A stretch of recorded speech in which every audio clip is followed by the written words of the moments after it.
বিশেষ এনার্জির একটা স্তূপ থেকে পৃথিবীর জন্ম হয়েছিল, বিশ্ব ব্রহ্মাণ্ডের জন্ম হয়েছিল, এইটা উনি কিন্তু বলে গেছেন ওনার গানের মধ্য দিয়ে, ওনার কবিতার মধ্য দিয়ে, ওনার আলোচনার মধ্য দিয়ে। এই জিনিসগুলোর মধ্য দিয়ে ওনার যে চিন্তা ভাবনা ছিল, বিজ্ঞান সম্বন্ধে ওনার যে অনুধাবন ছিল, সেগুলো যদি আমরা বারবার পড়ি, বোঝার চেষ্টা করি, দুই ছাপার লাইনের মধ্যে উনি কি বলতে চেয়েছিলেন সেটা যদি আমরা একটুখানি আরো বেশি বুঝতে পারি, আমাদের বিজ্ঞান সাধনা, আমাদের জ্ঞান আরো অনেক দূর এগিয়ে যাবে।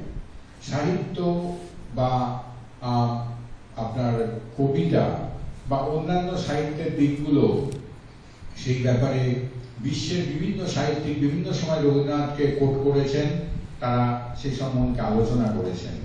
এই সঙ্গে যে বিজ্ঞানকে এতটা বেশি মাত্রায় উনি বুঝতে পেরেছিলেন বা বোঝাবার চেষ্টা করেছিলেন, সেটাও কিন্তু আজকে আমাদের কাছে প্রতিহত।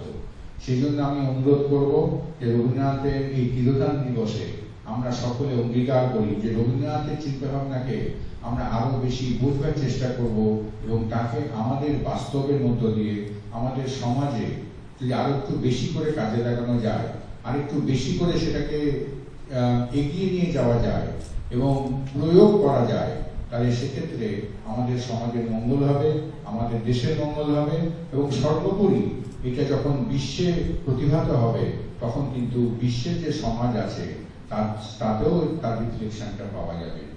আপনাদের সবাইকে ধন্যবাদ। আজকে আমাদের এক শোকের দিন, কিন্তু শোকের দিনের মধ্যে থেকেও আমরা আরো বেশি জ্ঞানের উন্মেষের কথা ভাবতে পারি, এবং সেই ভাববার সময় এসেছে।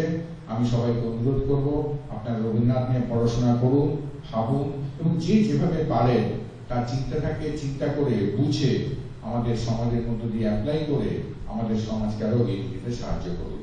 নমস্কার।